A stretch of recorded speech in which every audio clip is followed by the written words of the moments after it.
Hello everyone, today I have an amazing story for you. It's not just for your listening practice, but also to inspire you. The story is called Nothing is Free, and it will show you that hard work and determination can change lives. There was a young man named Leo, 20 years old, living in a small, quiet town surrounded by mountains. Leo had big dreams. He wanted to own a chain of restaurants and become a successful entrepreneur. But life wasn't easy for him. Leo's family was struggling financially. His father, Mark, was a mechanic, and his mother, Claire, cleaned houses to make ends meet.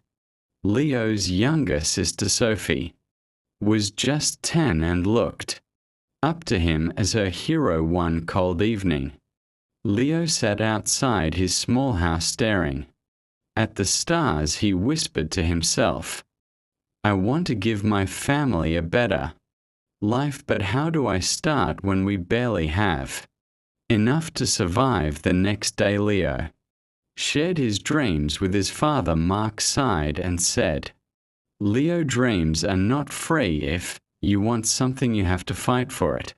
Start with what you have, even if it's small." Leo thought deeply about his father's words. Then an idea struck him. He noticed that in his town people loved fresh bread but had to travel to a bakery far away. He decided to start selling fresh bread locally, but there was a problem.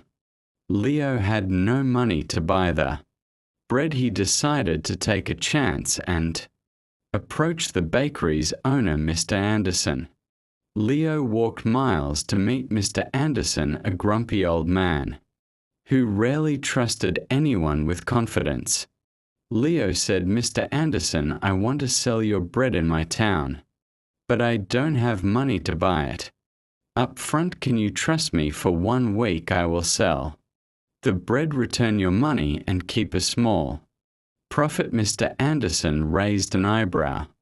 "And why should I trust you, young man?" he asked. Leo replied firmly, "Because I am determined and I will work hard to prove myself." After a long pause, Mr.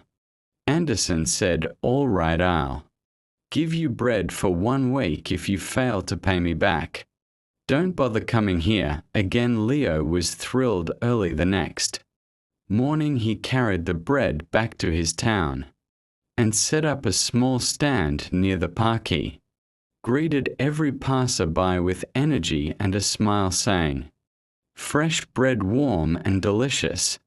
At first people were hesitant. They didn't know if the bread was good, but Leo offered free samples and soon had his first customer. By the end of the day, he had sold all the bread and made a small profit. That evening, he returned to Mr. Anderson and paid him back. The old man nodded and said, "You kept your word. Come back tomorrow." From then on, Leo worked tirelessly. He woke up at 4 a.m., walked to the bakery, carried bread to his town, and sold it with passion. After 2 months, he had saved enough money to buy a small cart, making it easier to transport more bread. One day, a customer